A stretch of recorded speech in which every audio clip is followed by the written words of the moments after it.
Hello, class. Thank you for joining me for this discussion. This is week 3, and the topic is Struggles of Generation Z. My name is Justin Serrano. Before I get into this, if anybody is dealing with mental health, please seek help, hopefully professional help. And if you would like to reach out, I can try to help as best as I can and help you find somebody that will be the professional to, that you could talk with and just figure things out with. So I hope everybody's well. Speaking on the strengths of Generation Z, as it says, Generation Z has the ability to utilize technology because they were born into an era or an age where it's been prevalent, ever so advancing. And I think the biggest part of the technology strength is that they have the ability to evolve with the technology. So they've grown into it, they have it in their hands, they know how to use it, but then they are creative enough to build off of that and then continuously propelling the society forward with the newest technologies and stuff like that. But beyond their technology strength, I find that Gen Z really showcases their creativity, their advocacy for themselves, their like expressing their identity, and really just changing the atmosphere for others to acknowledge that um, a traditional mindset isn't the only way. And I think that's where they are really strong.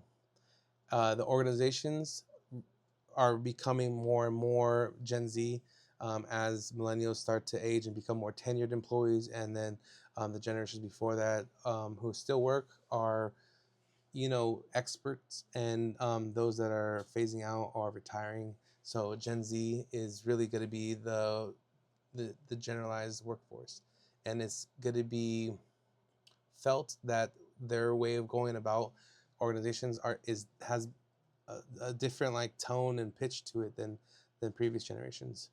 Um, so for the struggle of Gen Z, there's a lot of the reading that we covered about how mental health is a big thing, anxiety, depression, a lot of information overload, things outside of themselves that keep influencing, um, you know, influencing them based off of like exposure, overexposure sometimes, and I think that is part of the mental health aspect. Even though there's freedom of expression, and they take a strong stance on that, I also think that a lot of different forms of expression can cause complex understandings of what to do, right? If there's so many options, which one is the right one to pick? So because of this, I've actually started my first stunt on a board, because after my high school years, years after, there was 5 consecutive attempts of suicide at the school, at my high school that I went to, and I was already older, but yeah, mental health. I joined the Coalition for Mental Health Awareness and then Suicide Prevention. It's really it's really a big deal. It's people's mental health is really something that we should protect. And in the workplace, I've recognized that individuals who come in and execute at a high level are also the ones that are calling out for just personal time, just because they have high anxiety and they can't get out of bed.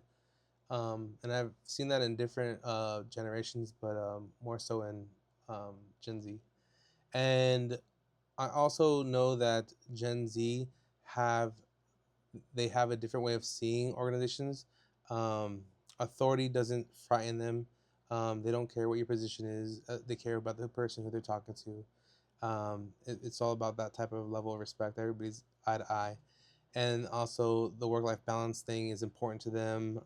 Compensatory factors don't have to be monetary or stock, and They can work for, vacation, or just, have a culture that's, no uniforms or something like that. So they just have a different way of going about it. And I do see organizations adapting, especially because the Generation Z is going to become the predominant workforce, as millennials get pushed to more tenured positions, and then the generation before start phasing out. So again, my name is Justin Serrano. I hope everybody's well.